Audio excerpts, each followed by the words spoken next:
होंगी। समझाइए हमारे दर्शकों को कैसे, और इसका इस सेंटेंस का मतलब क्या है। बहुत अच्छा सवाल है। देखिए, पहली बात, ये जो फोर्स मल्टीप्लायर जो शब्द है, अम, फौजी तो हम यूज करते ही हैं और बाकी डिसीजन मेकर्स भी यूज करते हैं। लेकिन मैंने कई जो सिविलियन बच्चे हैं या फिर मेरे उम्र के लोग हैं जिनको भी मैं मिलता हूं, उनमें ये सवाल पूछता हूं उनसे कि आपका अंडरस्टैंडिंग क्या है फोर्स मल्टीप्लायर का, तो हम्म। कोई मुझे ठीक से जवाब नहीं दे पाता है। तो इसलिए आज आपने अच्छा किया राजीव जी, ये सवाल पूछा, और ये हमें एटलीस्ट जो हमारे प्रोग्राम देख रहे हैं वो दर्शकों को पता होना चाहिए कि फोर्स मल्टीप्लायर होता क्या है। देखिए, मैं एक उदाहरण के एक एग्जांपल लेकर के समझाने की कोशिश करता हूँ। सपोज 5 जहाज गए हैं जमुरीर के को मारने, हम्म। और लौट रहे हैं, और उन्हें दूसरा एक और मिशन में जाना है। ठीक है, उनको लैंड करना होगा, तो पर्याप्त मात्रा में तेल लेनी होगी, और अगर वेपन का अगला मिशन वेपन का है तो वेपन भी लेना होगा। अगर अगला मिशन वेपन का नहीं है, इलेक्ट्रॉनिक इंटेलिजेंस का है, तो इलेक्ट्रॉनिक इंटेलिजेंस कैपेबिलिटी ऑलरेडी हवाई जहाज में होती है, हम्म। तो उसको तेल लेना होगा और फिर से दूसरे मिशन की ओर जाना होगा। हो सकता है वो मिशन जो है नॉर्थ ईस्ट में हो। अब फोर्स मल्टीप्लायर की बात करते हैं। हम्म। ये एयर टू एयर रिफ्यूलर, हवा से हवा में जो तेल देने वाला जो हवाई जहाज है, हम्म। IL-78 air to air refueller, वो समझिए अगर बरेली के आसपास कहीं हो या फिर सेंट्रल इंडिया में कहीं हो, हम्म। ये अटैक करने के बाद सीधा रिफ्यूलर के पास जाएं, तेल ले लें और सीधा नॉर्थ ईस्ट पहुंच जाएं अपना इलेक्ट्रॉनिक इंटेलिजेंस मिशन में। एक उदाहरण के तौर पे बता रहा हूं मैं। हम्म। आप समझिए, तो ये जो हवाई जहाज है जिसने ये पांचों फाइटर को तेल दिया, उनको लैंड करके रिफ्यूल करके जाने की जरूरत नहीं पड़ी, और वो मिशन अगर टाइम सेंसिटिव मिशन रहा, अगर तुरंत करने की नौबत है उस मिशन को, तो हमें वहां भागने का मौका मिला। हो सकता है कोई एनिमी जहाज वहां कुछ कर रहा हो जिसका हमने इलेक्ट्रॉनिक इंटेलिजेंस लेना हो, हमें लेने में मदद मिली। तो आप इस हवाई जहाज को जिसने तेल दिया उसको क्या कहेंगे? आप उसको कहेंगे फोर्स मल्टीप्लायर, हम्म। क्योंकि उसने पांचों जहाज को तुरंत 7-7 मिनट में तेल दे दिया और फोर्स को मल्टीप्लाई कर दिया। कहने का मतलब ये है, हवाई जहाज को लैंड करके तेल पर्याप्त मात्रा में लेके जाने की जरूरत नहीं पड़ी। एग्जैक्टली। ये हो गया फोर्स मल्टीप्लायर। अभी रुद्रम के संदर्भ में हम फोर्स मल्टीप्लायर की जरा डिस्कशन करते हैं। रुद्रम के संदर्भ में हमें फोर्स मल्टीप्लायर अगर कहा जाए जाए तो दो किस्म से है।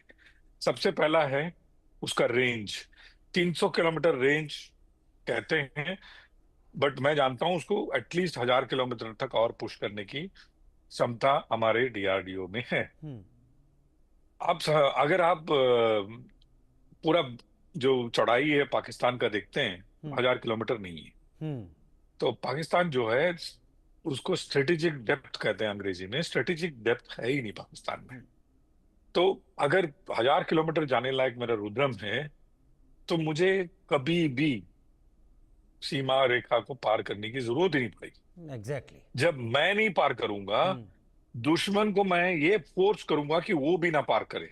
क्योंकि आप इंटरनेशनल रामिफिकेशन देखते हैं, हम्म। तो जैसे हमने कारगिल में लड़ाई किया, हमने we didn't cross the line, तो उनको भी क्रॉस करने का मौका नहीं मिला।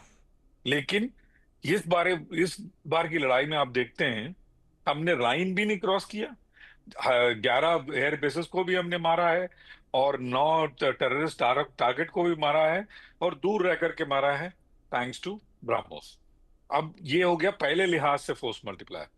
दूसरे लिहाज का और सबसे महत्वपूर्ण फोर्स मल्टीप्लायर राजीव जी ये है, जो इंटरसेप्टिंग मिसाइल है ना, एयर डिफेंस मिसाइल जिसको कहते हैं, जो पाकिस्तान के पास है, वो ध्वनि से 2 मैक्सिमम 2.5 गुना तेजी से जाने वाली मिसाइल है। जी। और रुद्रम जो है ध्वनि से 5 गुना तेज जाती है। हम्म। इसका मतलब उसको 2.5 गुना स्पीड की एडवांटेज है। हम्म। आप किसी भी वेपन जो आपसे दुगने स्पीड में जा रहा हो, आप उसको इंटरसेप्ट कैसे करेंगे, मार कैसे गिराएंगे? हम्म। तो 5 गुना तेज, हाइपरसोनिक 5 गुने से भी ज्यादा तेजी से जाने वाला एक मिसाइल जो है, अपने आप में ब्रह्मास्त्र होता है। अपने आप में उसके खिलाफ कोई भी काउंटर मेजर पाकिस्तान की, ना पाकिस्तान के पास है ना चाइना के पास है। तो आप समझिए फोर्स मल्टीप्लायर की जो जो लफ्ज है बड़ा लूजली इस्तेमाल होता है कभी कभी, बट जब प्रोफेशनल्स यूज करते हैं तो वो उसका मतलब क्या होता है, ये हमें दर्शकों को समझना और समझाना बहुत जरूरी है। फोर्स मल्टीप्लायर का इफेक्ट क्या है। तो यस। रुद्रम, जो रुद्रम क्लास मिसाइल, सारे रुद्रम क्लास को उठा के देख लीजिए, हम्म। इसकी अपनी अपनी खूबियां और खासियतें हैं। और रुद्रम 5 जो है स्पेशली, जो डीआर जो कहते हैं, suppression of enemy air defence और destruction of enemy air defence में भी, राजीव जी थोड़ा सा 10 सेकेंड लेके मैं समझा दूंगा। लोग suppression of enemy air defence को भी बड़ा लूजली इस्तेमाल करते हैं। Suppression of enemy air defence हम करते हैं इलेक्ट्रॉनिक माध्यम से, इलेक्ट्रॉनिक के माध्यम से। कहने का मतलब, अगर ये रडार है एनिमी का, उसके ऊपर अगर हम जैमिंग कर देते हैं दूसरे सिग्नल से, हम्म। चंद समय के लिए हम्म। वो सप्रेस हो जाता है। हम्म। जैसे अगर सरदर्द की गोली हो, हम गोली खा लेते हैं तो सरदर्द सप्रेस हो जाता है, लेकिन फिर लौट करके सरदर्द आता है, हम्म। क्योंकि हमने अपने जो रीजन जिसकी वजह से सरदर्द हो रहा है, हो सकता ट्यूमर हो, उसको हमने काट नहीं फेंका है। एग्जैक्टली। तो suppression of enemy air defence उसको कहते हैं। Destruction of enemy air defence उसको कहते हैं कि उसका रडार है उसको तोड़ दो ड्रम से, उसको बोलते हैं डीएड, DEAD। और डेड का स्पेलिंग भी सेम है, DEAD। तो एनिमी को डेड कर देना है, और वो कैपेबिलिटी है हमारे पास। हर एनिमी रडार को हम डेड कर देंगे, जी ताकि फिर से वो, हमारा सप्रेशन का जो इफेक्ट खत्म हो जाएगा, फिर से वो पनप ना उठे। Sir. Over to you Rajeev ji. Sir आपने बड़ा क्लियर, एक तो फोर्स मल्टीप्लायर को भी समझाया और ये सप्रेशन को भी समझाया, हम किस तरीके से आगे बढ़ते हैं। लेकिन मेजर जनरल जेके बंसल, आपने एक बात कही अपने पिछले जवाब के दौरान, आपने कहा कि आप डीआरडीओ में रहे हैं और डीआरडीओ को अब चीज़ों को बढ़ाना होगा। डीआरडीओ के पास थॉट्स हैं, डीआरडीओ के पास